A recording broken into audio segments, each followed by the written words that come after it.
Why ancient Rome fell. Through the eyes of a philosopher. There is something haunting about the ruins of Rome. Once the heart of a vast and mighty empire, it now stands as a silent monument to power lost, grandeur faded, and the inevitable decline of even the greatest civilizations. But why did Rome fall?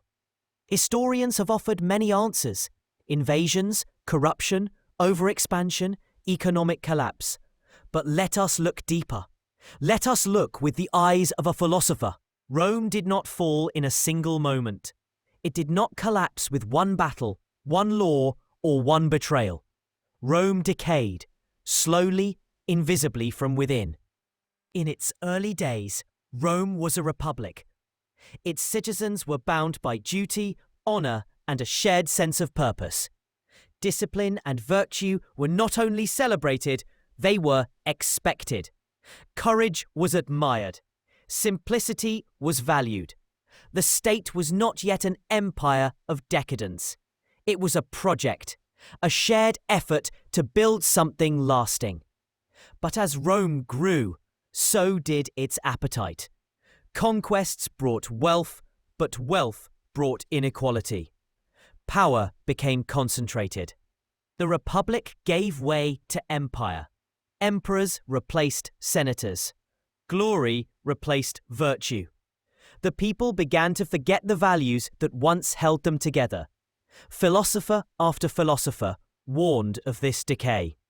Marcus Aurelius, a rare emperor who was also a Stoic thinker, wrote not about glory, but about self-mastery, humility, and the fleeting nature of power.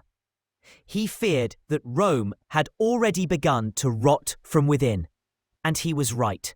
The Stoics taught that empires do not fall because of barbarians at the gates, but because the citizens within no longer practice self-discipline, no longer seek wisdom, no longer believe in something higher than pleasure, wealth, or power. Rome became rich, but empty, strong in armies, but weak in spirit. Its citizens traded liberty for luxury. Its leaders, once chosen for merit, now clawed for control through bribes, spectacle, and blood. Bread and circuses. That's what the people demanded. Food for the stomach and distraction for the mind. Philosophy was silenced. Reflection was replaced by noise. The soul of Rome had grown sick long before the final blow came. When the Visigoths sacked Rome in the year 410, many believed the world had ended. But to the philosopher, the end had come much earlier, not with the sword, but with the slow death of virtue. Point. Saint Augustine, witnessing the fall of the empire, wrote that no kingdom of man could last forever. True strength, he said, lies not in the state, but in the soul. So what can we learn from the fall of Rome? That no empire is invincible. That power without purpose is dangerous.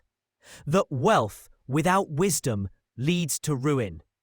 More importantly, that the decline of a civilization always begins in the hearts of its people. When they forget who they are, why they exist, and what they truly value. Rome's ruins remind us that strength is not measured in stone or steel, but in character. The philosopher sees the fall not as a moment of destruction, but as a mirror, a warning to all who live in comfort, who trust blindly in the endurance of their world, who forget the disciplines of thought, virtue, and humility. So ask yourself, what holds your world together? What ideals are you living for? Because every civilization is just a few generations away from forgetting itself. And when it does, the fall will not begin with an invasion. It will begin in the soul.